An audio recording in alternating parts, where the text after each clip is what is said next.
I don't love the state of health. I don't love the state of this evaporation of middle class and everyone seeing the rich get richer and the poor get poorer. I don't love the fact that we're all feeling like ticking time bombs for cancer. I don't love the fact that I have moved 15 times in 15 years because of water damage and mold. I can't just sit there. I cannot. As a society, we don't really know what to do with chronic illness.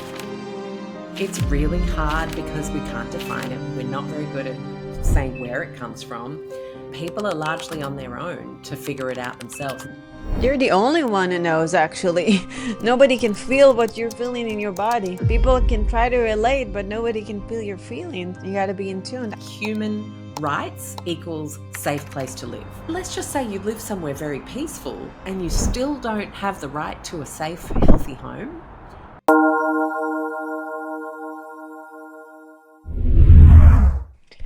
Hi, and welcome to Orion's World. This is Orion, and today we're going to talk about your health with health expert Alexx Stuart.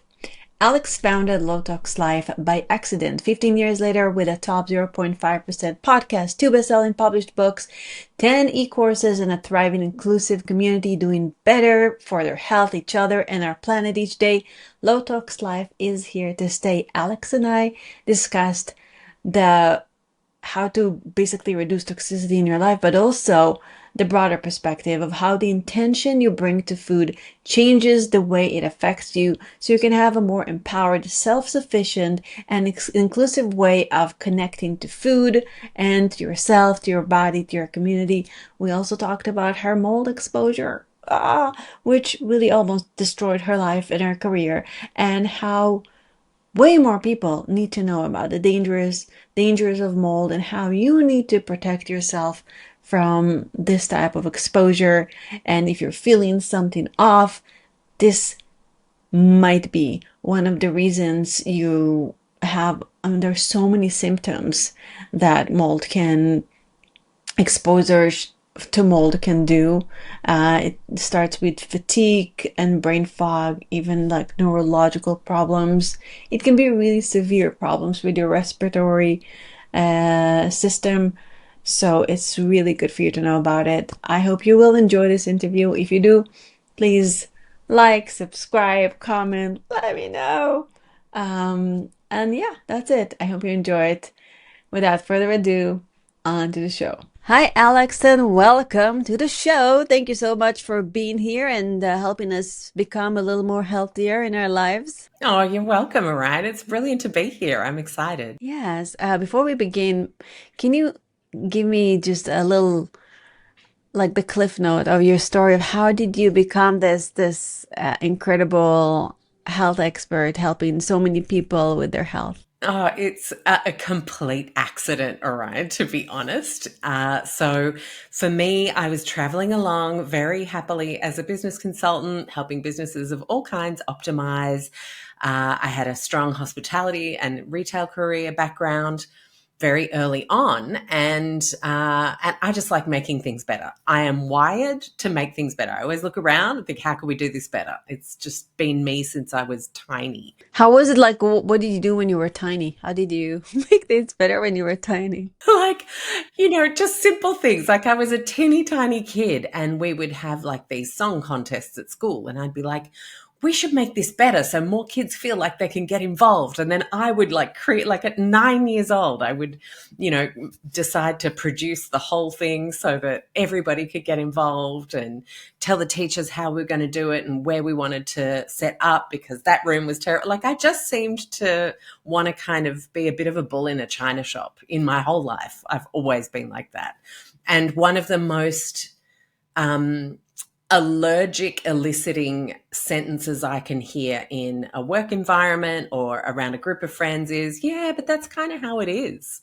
It is literally my kryptonite. How we've done it and how it is my kryptonite because I genuinely believe in evolution, up-leveling, optimization, not to the point where we don't stop and smell the roses. Like there's so much wonder and beauty and happiness to be had in the right here and now. But at the same time, like we don't have to just take it how it is. I don't love the state of health. I don't love the state of this evaporation of middle class and everyone seeing the rich get richer and the poor get poorer. I don't love the fact that we're all feeling like ticking time bombs for cancer. I don't love the fact that I have moved 15 times in 15 years because of the state of our buildings when it comes to water damage and mold. And so I can't just sit there. I cannot. I'm always about making things better. And I think it's this beautiful invitation we all have as humans. Like we have this one life. Imagine not looking around and seeing how you might want to participate beyond just your little world. Like there's a lot that's about the me show in this last couple of generations. And I think part of that has to do with this like just getting by that a lot of people are now having to live in that reality. But also part of it is that like me, I'm successful, look at me. And then social media is kind of, added to that. What if we actually went, okay, I've got what I need, or I could start thinking about how I could serve others to have more of a sense of gratitude in my life, like beyond myself. How can I show up for my community? What skills do I have that I can exchange with someone else who has different skills? Could like the four families on my block start all making like quadruple batches of their one specialty and then swap that out, and then all of us have to cook less and we can enjoy meals and relax more. Like I genuinely think there is so much opportunity for optimization, but in a much broader concept than just success, money, profit, which our world has told us is the only way we can optimize. I see a world full of potential if we all take up the invitation, basically. And so Low Tox Life, gosh, to come back to your actual question, Orion. No, but that was so interesting and thought-provoking. And I'm still there, like thinking about what my neighbors are gonna cook that I'm gonna really like. Right? I mean, imagine if we all started reaching out and connecting more. I I think know. everyone's just so insular.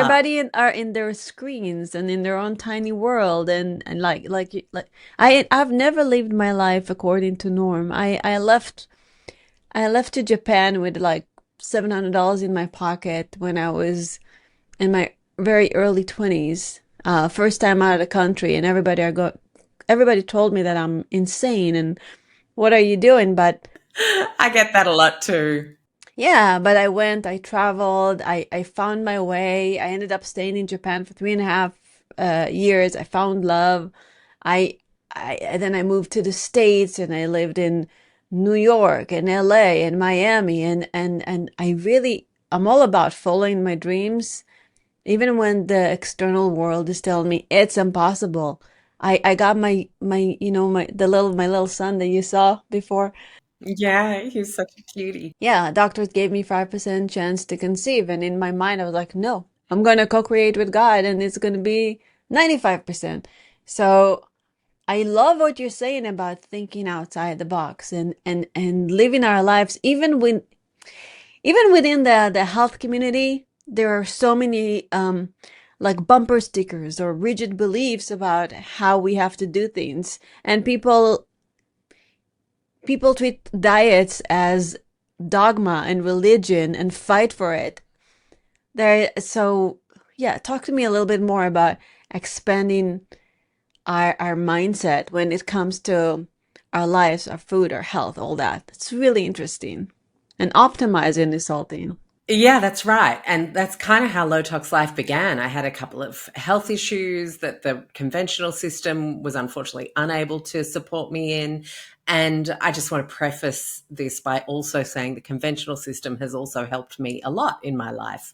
It's not that anyone is bad in medicine or good or the better or the worse or like we just keep trying to make someone win everything. But it is just that sometimes a particular system or a particular profession or a particular specialist, whatever you want to call them, cannot help you. And so you go looking somewhere else. And that happened for me a couple of key times where I discovered naturopathy for my immune system. And then again, when it came to feeling really sick, I discovered building biology and mold technicians, and that whole jazz for my health, because I had become very poisoned by a particular building we lived in, and 5 buildings since. And so it was really a wave of my wanting to, like, my friends starting to ask me, oh, you've had to go gluten free. These recipes are amazing. My doctor said, or my naturopath said, or my nutritionist said, I got to go gluten free. Can you send me some of those? Or, oh my God, you're telling me like there's Teflon on my tooth floss. Like, how can I find out more information about this? And 15 years ago, there was very little on any of that kind of stuff. So I got my little sister, because she was younger and good at tech, to start me a blog so that I could literally just pick up different household products, create recipes, and share them with my friends and family. And it was just these random strangers starting to comment on this blog on the internet saying, you need a Facebook page so we can talk about this stuff. This is awesome. And that's how Low Tox Life started. So very early on, I think, Orion, I understood the importance of engaging people who are at the top of their field in a pioneering sense in all different areas of health, because I didn't ever really believe that it could possibly be my way or the highway for everybody. Like, it makes no sense that there would be one diet for everyone, for every age, for men and women, prenatal, postnatal, living in the tropics, living in the mountains. Like, there's so much in nature that is diverse. Why would it not be that the journey of health is a much more diverse, complex network of a few basic things we know for sure, but beyond that, a real diversity in how people find optimal health based on what we eat, how we move, exercise, different seasons. I mean, we could go on, right? But I really think the productization of health into neat little protocols where we can make someone very scared of something unless you join me, that dynamic is wonderful in a way for small business, because a whole bunch of people on the internet have been able to prosper and, actually, to be fair, help a lot of people along the way.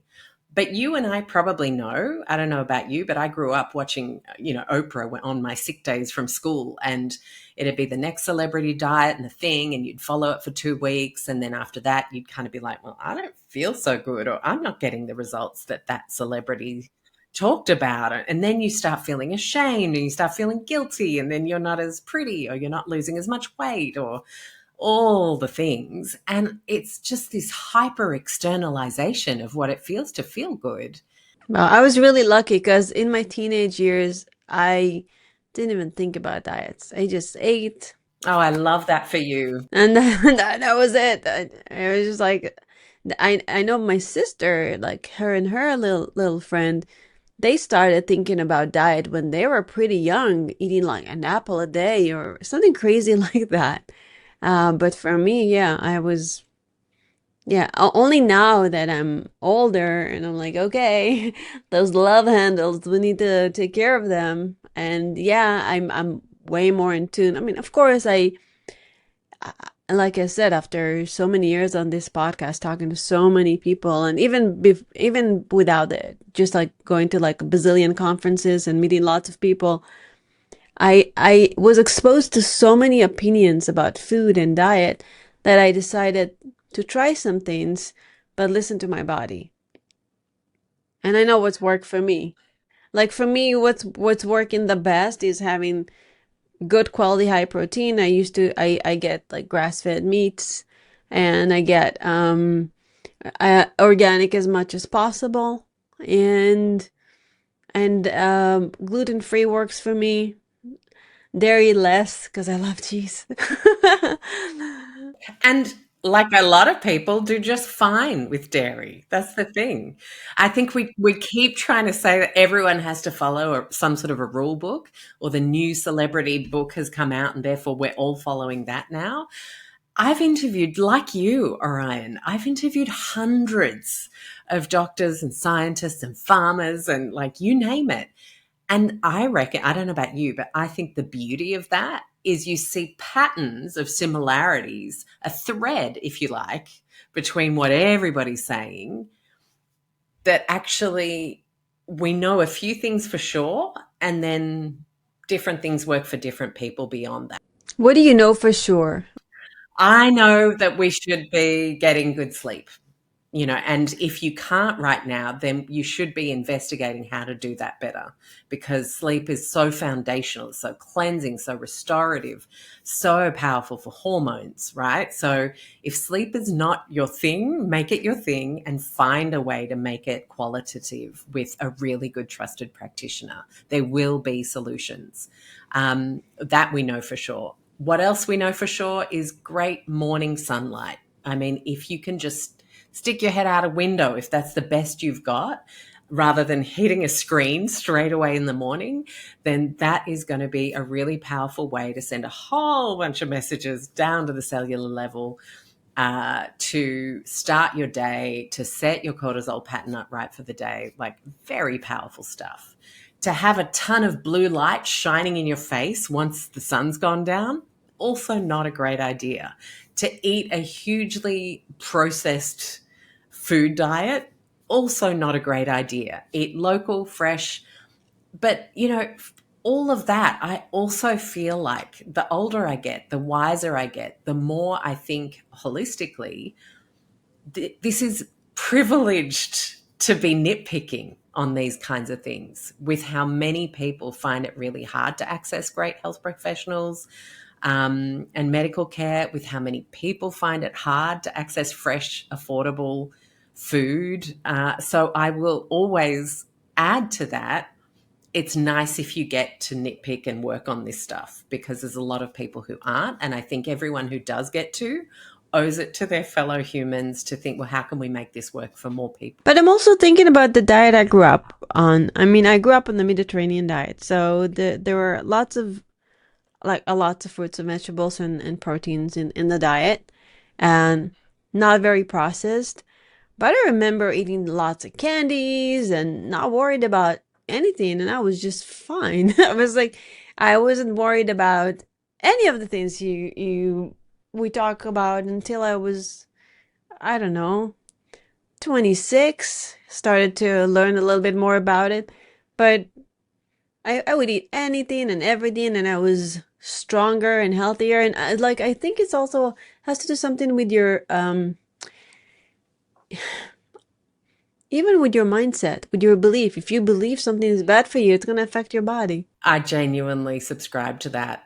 To a certain extent. Like, of course, we can talk about body burden, toxic load of highly processed foods, foods from farms with very heavy chemical inputs versus like pristine regenerative farms. Like, yeah, there are going to be differences in the main. But at the same time, if we bring stress to the eating experience every single time, that's also, number one, the biggest killer, stress, right? So it is very important to go forward doing the best you can and appreciating more the fact that you get to eat it all. Just like actually starting there from a psychological mindset. I interviewed a brilliant nutritionist, an older lady, who talks about this Indigenous American tribe she gets invited to have dinner with. And she's there thinking, she's a nutritionist, thinking, I'm going to get to experience all this Indigenous food and it's going to be amazing. And I wonder what they're going to do for a traditional dessert and da-da-da. And she gets handed this bright green little plastic tub of Jell-O for dessert time. And she's like, Alexx, I saw this Jell-O, my heart sank. But then the chief gave the most spiritual and beautiful gratitude for a sweet something to finish the meal together with before we get up and dance, that I had goosebumps all over my body. And I ate that green Jell-O with a whole new appreciation for the moment and the people and the connection versus the nitpicking of all the things that were I toxic in love that it. thing. I love Right? it. Yes. And this is a nutritionist of like decades of experience saying, you know what? Don't sweat the odd green Jell-O.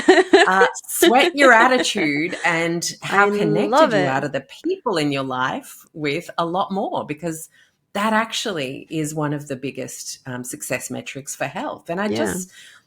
I think, like you, the gift of interviewing so many people, the gift of having worked in this space for so long, you see the themes, but then you see actually the biggest killers are isolation and stress and systems that don't allow people to prosper, that don't allow people to have a sense that you're going to have a chance at success and thriving and buying your house and raising your kids in a relaxed way. Like, we keep like blaming the people for the processed food that they're eating, and we stop looking at maybe what kind of a system has set us up for such a colossal sense of failure in the main. And so I've actually become a lot more what's the word? Is it going? Yeah, I think so. I actually think, like, really, we're going to sweat over, like, and fight with strangers on the internet, the beef versus beans, when actually both are incredible whole foods. Are we able to eat both? What? Yes, and then perhaps we should be looking more at the people telling us that cows are evil or beans are sacred, and that's all you should be eating, because, or vice versa, because there'll be people who say the exact opposite. It's just exhausting, right? Like, you can find science to back pretty much anything Everything. up. Yes. And so, where do we go from there? And I think we go towards a much more empowered health picture, where we tune in, where we listen. How do I feel after that meal? Why do I feel so bloated? Maybe I do need to chat with a professional, say, you know what? Every time I eat X, I feel awful. Is that like because I shouldn't be eating that, or is my gut bacteria out? What can we do to incorporate more whole foods? Because, a lot of people end up on really tiny diets these days, sensitive to everything. So there can be cause to work with health professionals, of course. I love them. But at the same time, like, work with the ones that are on a journey with you to help you figure out what's best for you, not to just tell you what you need to do. Work with the ones that wants to stop working with you as soon as possible because you're already empowered. Exactly, exactly. So Yes. I just, that's where I've landed. And I think, I've noticed different foods have suited me at different times in my life. And that's something that I've tuned into, that only I can know for myself. I find eating smaller meals now at 49, I just feel that suits me better. And I, all I will say to everyone out there is, you know a lot more than you think you know about what makes you feel good and healthy and thrive and vibrant. You're the only one who knows, actually. Nobody can feel what you're feeling in your body. People can try to relate, but nobody can feel your feelings. You got to be in tune. I love that green Jell-O story. It's good, isn't it? I was really shaken by it, because it can feel challenging in one way, but it can feel like such wisdom in another way, where you're just like, of course. Such a breakthrough for her in empathy and understanding the bigger picture. It's like the Dr. Imato Masaru with the water experiment, where you put blessing on the water and it changed the structure of the waters, and you put bad words on the water, it changes the structure of the water. We're 70% water. The food we eat is mostly water. And so when we send even like a bad thought or an imprint onto that food, it probably changes its structure, um, and the way it absorbs in our body, because that thought goes into the water cells in our bodies as we're eating that food. And if we're thinking, if we have guilt and shame and pain around this food, of course, in moderation, you can't be eating all junk all the time. But if you're more easygoing and you're just accepting, and you're in gratitude for having that food, and you just enjoy the moment, it's not gonna hurt you. It's gonna make you feel great and empowered and happy. Like yesterday, I had a chocolate dessert. I only had a few spoons, but I was like, I'm gonna enjoy this. This is fun. This is okay. Everything in moderation is totally fine. And I come from a Jewish culture. Now, I'm not religious, but religious people for thousands of years, every time they eat an apple, they pray, "Thank you, Lord, for the fruit of the tree." When they eat something from the ground, "Thank you for the fruit of the ground." When they eat bread, "Thank you for the bread." Literally every time they put something in their mouth, they have to say a blessing. And after that, there is a blessing of after eating. So there is gratitude and blessing of the food before and after embedded in the culture. And I don't think we even have to limit that to the construct of religions as we know them in modern times. If you look in indigenous culture, like that's, I mean, just a connection to nature. And You don't have to have a structure for the blessings, but I'm thinking about the wisdom of that happened like somewhere in the unconscious collective. They understood that when they bless and give gratitude for their food is doing better, like they're doing better. Um, so I think actually praying on your food and being conscious with your food, not that I'm doing it, I'm not perfect. Sometimes it's just like, oh, food. no, but because we're talking about it, both of us are now going to be bringing that conscious awareness into tonight's dinner and thinking, hang on, family, let's just take a moment and let's actually be grateful for this. And I think that's what it's about if we talk about it more. And let's just think for a minute about bringing negative thoughts and stress to a meal. Oh, I probably shouldn't. Oh, that's probably going to make my tummy feel weird. Now, of course, you might have an allergy, an anaphylaxis. You might be working on some serious healing of big issues digestively. And of course, there are times and places for really strictly following stuff to get better. But an average everyday situation where you're feeling fine, like you're just trucking through life, and if you bring stress to a meal because on the internet you saw a doctor say that this is going to, kill you or increase your chances of cancer by and you've seen one 30-second Instagram reel that got you terrified of the bacon that got put on your breakfast plate the next day, what does that do? That puts your body in fight or flight. What do we know about fight or flight? We know that all our digestive power like kind of shuts down because we're now about to go chase the bear. So if there's anything bad in the food, when it shuts down, it's actually going to be really bad for you regardless. We've reduced our ability to digest it in the first place by being stressed about it. So Yes. I really think there is a lot to be said for reevaluating the thoughts we have around food based on what we take in from the internet. And if food is stressing you out, simplify your digital life. Tune back into what works for you. Work with a practitioner who knows you as a person and is on your team, because I think you will find a lot more empowerment in those kinds of practices versus trying to find the answer online. Ironically, of course, as we record a podcast. But my hope is that this really kind of makes a few people think like, ooh, yeah, I really have given a lot of my power over to XYZ. Doctor, influencer, insert person here. What do I know about myself and where can I find a bit more empowerment and relaxation and enjoyment of meals with the people I love? I think everybody that is listening to this right now had to hear what was said here. There's something magical in why sometimes we hear the things we hear. Sometimes I'll say a word to my partner and I'll hear it in a song the next second. And if we get tuned into that matrix, we do get a lot of information and signs if you just tune into them. Now, Alex, I want to talk to you about why you moved 15 times and about the health of our home and how do we choose, how do we even know if the home or the apartment we are going into is going to have toxic something? How do we check for that? And if we are exposed to it, what does that mean and how do we deal with that? And also a little bit about your background story. What did you go through in order for you to help so many people with that? Gosh. So, welcome to our 3-day seminar. I I hope know, I'm like, everyone's let got me just ask you a question notepads. that has like one bazillion questions, and then I'll get it off Yeah. my chest. Yeah.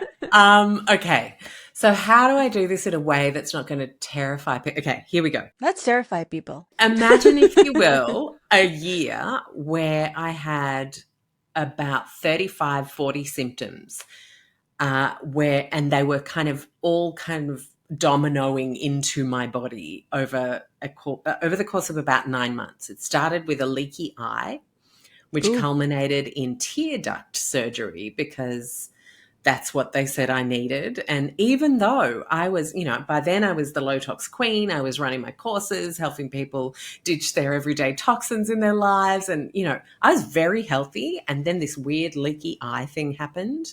And then I need the surgery. And then after that surgery, I start having all sorts of issues from irregular heartbeats, ectopic beats, arrhythmia, tachycardia, POTS symptoms, where, you kind of just even roll over in bed and my heart rate would skyrocket to 220 and I wouldn't be able to get back to sleep for like 3 hours. wow, that's so scary. So scary. Like, I don't know whether it's because I'm still traumatized by it that I'm like find it really hard to connect to just how bad it was. But I started getting shooting pains. I started having twitching, tremor. So if I was looking at my phone in the morning, it'd be like this. Wow. I couldn't hold a plate properly. I started dropping things randomly. I started to think the worst. Do not Google. Trust me when I say do not Google when you are feeling these weird symptoms, what the Yeah, yeah. internet tells you Oh, have. you're going to the worst case scenarios for sure. And I'm sure it was an insult and an injury to your identity as the healthy person. You start doubting yourself, like, is my life project, everything that I do, does that even mean anything if I have all these symptoms? But you had like imposter syndrome and lots of thoughts around that too. You've nailed it. I was so ashamed. I felt so quiet, like I couldn't even talk anymore because everything felt like I was lying. Oh, It was so awful. And then I can't even explain. So I would start to have hives, itching skin, just so many symptoms, like just the worst digestive symptoms. And I was like bouncing around from every doctor to every naturopath to the best that I knew in my network through to cardiologists, neurologists. People just called me a mystery. One doctor looked at my bloods after I'd told him everything that I was experiencing and got me up to show me the door while saying, "Well, you're a bit of a mystery, aren't you?" oh, passive aggressive. Ugh, Oh my unkind. gosh. Ah, It was so lonely and it was so horrifying that I could have this experience. And it has opened me up to what humans go through in so many ways when it comes to environmental illnesses that people don't quite understand yet. And we don't have clear pathways, we don't have enough research. But to be in the dark kind of place where you think I'm going to be in a wheelchair soon because walking hurts, and wow. to not even have an answer. That's the thing. When you can label something, Parkinson's, cancer, ALS.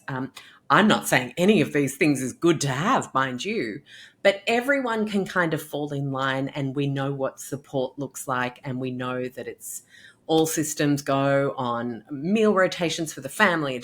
When you've got a random weird illness that no one knows how to explain, you don't know how to explain, no one has any answers for, but you just kind of keep feeling this bad. As a society, we don't really know what to do with chronic illness. It's really hard because we can't define it. We're not very good at saying where it comes from, and people are largely on their own to figure it out themselves. And that's exactly what I was. And I, in the end, just looking at forums in the middle of the night, trying while my heart was beating and I couldn't Oh, sleep, wow. trying to So find sad. answers. Oh, it was awful. I honestly just started to put things together. It's like, oh, histamine, mold. Oh, shooting pains, mold. Oh, 60% of buildings have water damage of some kind. Oh, I wonder if that's, and it just, mold just kept kind of coming up. And I spoke with a doctor in America, and he had this patient intake form that was like 9 pages long. And one of the questions was, do you remember any point where you experienced a storm, there was flooding, where your roof leaked while you were living in that building? And I answered yes. When we first moved into this apartment 6 years ago, there's a huge storm. There's water coming down our wall and our son's bedroom wall. By the way, he was also having nosebleeds and constant congestion, all this kind of stuff. So you're trying to sort yourself out so that you can sort your kid out, like awful. For any parent who's been there, like I 100% see you. It is very, very hard and dark when you're trying to do it all on your own, with most of the people thinking you're crazy or just kind of avoiding you because it's weird. And I found that it was mold. And the thing that really blew my mind, Orion, was it's not like you looked at our apartment and thought, whoa, how come you guys are living here? There was no big black wall of fur. There was no, it wasn't like a hideous, dilapidated, peeling paint kind of situation. Couldn't even see it was in the walls. And this really opened my mind up to, well, hang on, like, what is that going to do for a human sense of safety if we can't even see or smell or taste a toxin? Because that's usually we use our senses. But in modern buildings, we have a number of situations where we're either building badly or a leak is happening and we don't know that mold can start to grow in 2 days. So we don't really do much about it straight away. Or we get it fixed, but like this, it's a cowboy industry out there with who fixes things around the home. There are some amazing tradespeople, but there are also a bunch of cowboys who kind of just say they've fixed stuff, but they've really just patched over things and repainted something and then called the job done. Yeah, when we lived in our house in Miami. Oh, Miami can be tough. Oh yeah, yeah. We had a house on a lake, and near the outside area, the outside bathrooms, you could actually see the mold. And what the landlord did was just paint it over it. And I'm like, no, you don't deal with mold like that. That's not how you deal with it. You don't just paint over it. Doesn't do anything. That's a band-aid on like Yeah. a laceration that actually needs surgical repair. And so you also have the insurance companies failing us, who like they shuffle paper and push your case to, "Yeah, okay, yeah, we'll send someone." But if you've got 2 days before mold starts growing and the average call out is like a month or two, then the damage has already started to be done. And so I started to learn all of this stuff, and it started to make sense to me how places could look great, but actually be highly toxic. And that can sound really scary because I don't know about you, but I'm not a building professional. And so, I'm not a building professional either. and so it can be just like, oh my gosh, it's kind of like feeling like you have to be a chemist to choose like beauty products these days, like to find something safe. And so ordinary people are being asked to learn extraordinary things to create a sense of safety and assuredness. And it's way above our pay grades, basically. And it's unfair. It's, for me, human rights equals safe place to live. Like every human deserves that. And a lot of humans don't have it for a lot of reasons, like conflict and all the awful things that can be happening in a world at any one given point in time over history. But let's just say you live somewhere very peaceful and you still don't have the right to a safe, healthy home, then that can put a burden on people that is very rarely talked about. But once I started to realize and talk about my own story, about moving not just from there, but from the next place and the next place. We have a lot of investment properties in Sydney. And while I spent all of our savings on what we would have spent to buy an apartment way back when, trying to figure out what the heck was wrong with me with all the testing and treatments in that Wow. really dark year, it then puts you in a rental loop. And when you're in a rental loop, you're at the behest of investors. Investors have quite a few front people. They have the property manager, they have the leasing agent, they have the tradespeople. So there's a whole bunch of people between you and the person who actually owns the home, and very few conversations being had about properly, truly repairing or maintaining a home. But everyone's just trying to get everything done on the cheap, on the quick. And in a big city like Sydney, New York, Paris, London, like big places where that that lovely apartment will have a queue down the street if you open it again next week. So yeah, screw you. If you don't want to live here, bye. We have huge injustices that I have started to realize around this. And so from the health perspective, it's very expensive because it's a chronic environmental illness that you have to fix on your own dime, largely because you don't have the public health research and treat, heal, cure kind of paradigms that you have for a lot of illnesses that are well known and recognized and super thoroughly researched. And then, like mold is a bit like bacteria. There's so much of it, there's so many different types. And we have not done nearly the same amount of research on fungi as we have on bacteria. Most people could go to the doctor. I've got tonsillitis. I feel revolting, awful. Here's your antibiotic because without this, actually, it's bad news. So we really do want to make you better. This is one of those save the day situations. Here you go, and you're better in a week. You got mold toxicity, fungal colonization. My doctor, thank gosh, he's a family friend and he knows I'm a smart chick and I am not someone who tries to dream up ideas of like fictitious things that aren't happening. I've come with receipts when I see him and I say, look, I really want to try an antifungal because I think it's going to be really important to reduce the fungal load from these water damaged buildings.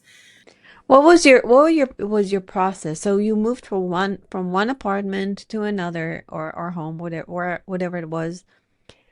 How did you discover it again and again and again? And what can somebody do when they go into a new place? Yeah. So I've actually done, and I'll send it for the show notes because this will help everybody. I've done a number of podcasts as well, but blogs to help with visual cues, questions you can ask about building history, things that can really help you know. And even though we've had a few unfortunate home situations now, because of course things can happen while you're in a healthy home and then they don't deal with it Yeah. properly. So that's a whole Yes. different bag as well. There are a lot of things you can do to just learn the basics to stop being had. Prime example, a few months ago, we were looking at a place and just from the window, we could kind of see the carpet had like a bit of a water line in it. And so I made the decision not to go in, and my husband went in to just, ask the first preliminary questions, have a bit of a sniff, and see if it was going to be safe for me because I've remained quite sensitive since the initial Mm-hmm. event. And he said, so what's with the water line here that I can see on the carpet?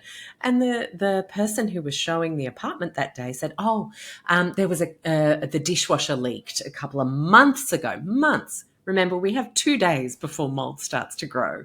So that Wow. carpet should have been ripped up and replaced immediately with the replacement of the dishwasher and the pipes, but clearly wasn't. So 2 months later, they're showing this place, and she said, and I'm sure the owner would be open to replacing the carpet if that was something you wanted to put on your application. And my Mm-hmm. husband just said, there's not going to be an application. All the best. And we just Oh, walked away. But this is really common in big cities where they know there's competition and therefore they yes. know they don't have to care so much about people. And it's really devastating. But I've talked to people in all sorts of situations where you find out, big new military bases are being built and they're being built in a poor way, or hurricane relief. After a hurricane, they just need to erect a whole bunch of housing because they've got to get people in houses again, but it's not done well. And then, everyone's given the runaround. But if you want to just get a little bit more literate, I got tools for that. And I think one of the main things, you mentioned Miami before, if you know you live in a humid climate and your home seems pretty healthy, no one's sick, then keep it that way with humidity and moisture control. A lot of people don't realize having things like a really good dehumidifying strategy and keeping your humidity low can make a massive difference to the health of the Mm-hmm. people inside. So it's not always about leaks and water damage, it's often about excess humidity in the built environment. Like imagine, we didn't used to have buildings that just stood there for 100 years or more.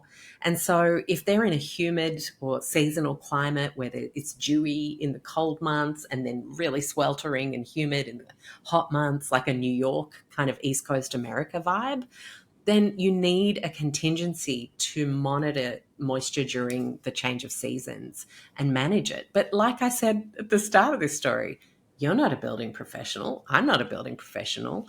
How are we supposed to know this stuff? I've had to learn it by like baptism by fire, like big time.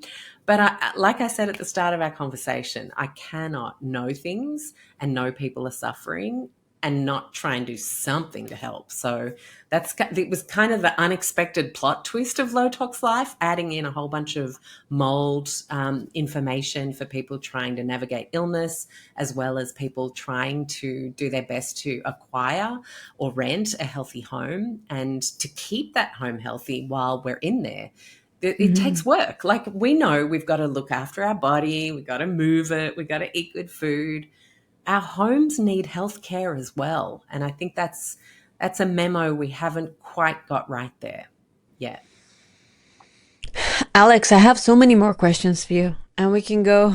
I know this totally feels like a bit of a part two is coming in a few months' time situation, right? Yeah. Um, so before we say goodbye for now, what are your three top tips to living a stellar life, and where can people find you?